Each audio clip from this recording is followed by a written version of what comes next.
There are restrictions on this one. It has to be registered with state, and the appointment of the imam has to be vetted by government officials. But despite those restrictions, people from across the capital flock here every week for Friday prayers.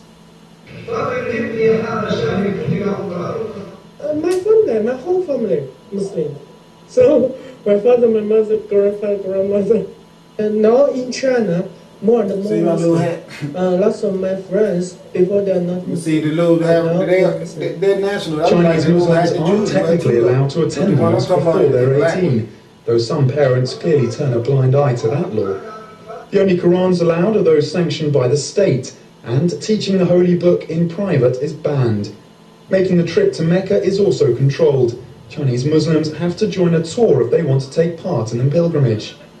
But Xia Dongping, a professor of Islamic studies at Peking University and a practicing Muslim himself, says life for China's Muslims is improving.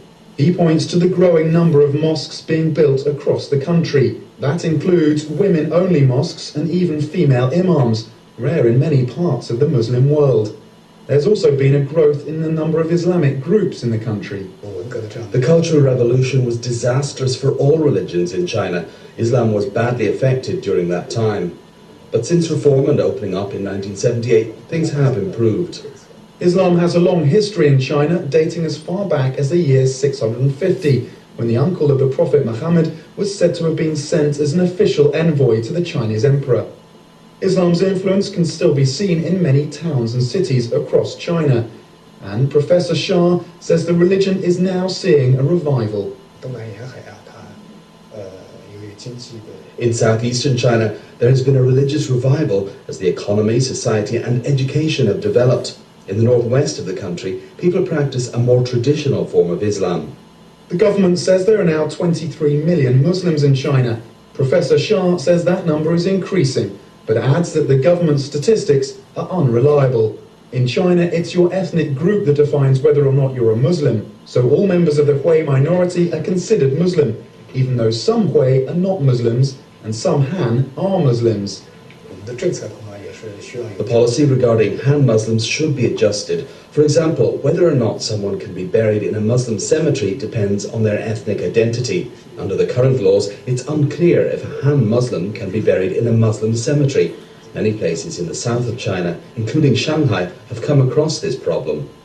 China's policy of restricting access to places of worship to those under the age of 18 has come under fire in the West, but Professor Xia says it's a law he supports. Children and teenagers haven't formed their view of the world and of life. If we force them to believe in a religion at a young age, they don't get the freedom to choose. I think it makes sense to allow them to grow up first and then give them the freedom to choose whichever religion they like. Of course, not everyone agrees with that. Ya Mohammed, an ethnic Uyghur and IT student at the Communication University of China, feels there's a lack of freedom. Things aren't so open here. The fact that we are only allowed to pray in the mosque from the age of 18 is an example of that. Rayella, also an ethnic Uyghur and an 18-year-old journalism student who goes by one name, says the biggest problem she's faced is ignorance. I have no time, no space to pray. If I do it in the dormitory, my roommates might think I'm strange. My classmates ask me questions like, why do you believe in religion? Rayella's experience is of course her own, but her struggle to keep true to her religion in a country gripped by change echoes that of many of China's young Muslim population. My grandparents are very devout Muslims, and they hope I can be the same, but I can't follow their wishes. I love them and I would like to obey them, but I am a student and I'm under a lot of pressure to study. I have to study science, and sometimes science collides with religion. This is the era I'm living in, and I have to fit in with society. Tom Mackenzie, BON. 为什么强大的国家都会走向灭亡呢？古希腊、罗马帝国、不列颠帝国、美国，因为他们都犯同样的错误，原来使得他们成功的原则背道而驰。美国政府企图以庞大的开支和税收来摆脱严重的经济衰退。巨额的所谓刺激开支、庞大的医疗改革、政府接管私有企业、债务累累。当然，我们是他们的大债主。现在他们都得给我们干活。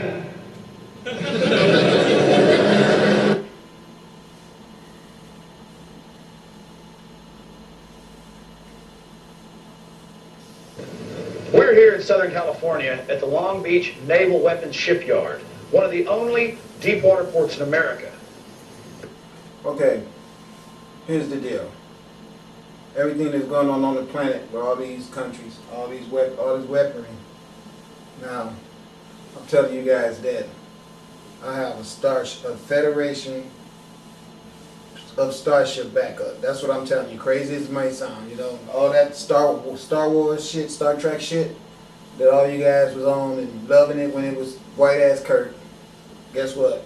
All of that stuff is real. The reason they could give you that whole series is because they know about it from the books that they've taken from us. Now the deal is this. Our equipment is so advanced, it's light equipment that's already on the ground in the form of people. This light equipment can make malfunction of engines flying in the sky. This malfunctioning of engines is small compared to the fact that we can create weather formations on the ocean that swallow up whole convoys of military vessels. They know that. China knows that, Russia knows that, they all know that. They just don't think that you American citizens believe that Assad could have that much power because they know that you guys did not support Assad. And they know that. I mean, they really do. They're saying to themselves, well, the fact is they selling themselves out. We want to sit back and watch that. Because they know my sister, see. They do. And they know they do not want to have anything to do with her crazy ass in a way of pissing her off. You know? I mean, believe me, they do. They've been out there with her before. They know how she get down, see. So even though you regular citizens in this country don't know who Al-Sarraj, Satep Ma'ali is, guess what? These governments do. Because they see my lights go down underground and whoop their ass and all they do, I'm going to go have. We be finding them tearing their ass up. I was telling you all this shit. Right when I first started talking to you when I was a scrap man, don't you remember? Way before all this stuff got exposed to you, the more heavy duty. Remember I told you I came here to kill people? And that if you pissed me off, I was going to kill you too?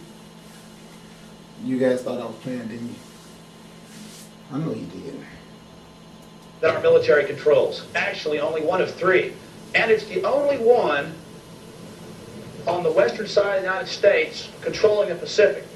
The Clinton administration decided to shut it down in 1993, and now he's letting his good buddies, the military industrial complex of China, under COSCO, the military industrial shipping firm that is responsible for bringing slave goods and, some evidence shows, mafia influences into our country. This is a major national security breach. We must do something, and do something now. Well, he said they bring the mafia into our country. Our country been ran by the mafia forever. Every government this country ever had was tyrants. This country was built off of violence and gangster type of propaganda and actions. We all know that. There is no room for any new gangsters to move in and do anything that's going to be more horrible than what was already done. The fact is that the American citizens are targeted to be murdered. This is what we need to be thinking about. What this guy is saying is that they've already preserved this shipping yard for them to come in and start unloading their commodities off of the many freights of themselves and their surpluses they'll be bringing with them to the West Coast. At the same time, same thing at the East Coast. So people is probably disappearing all over the East Coast right now. I don't know, I hope not, but you know, I'm a real spiritual person. I see shit all the time in my mind.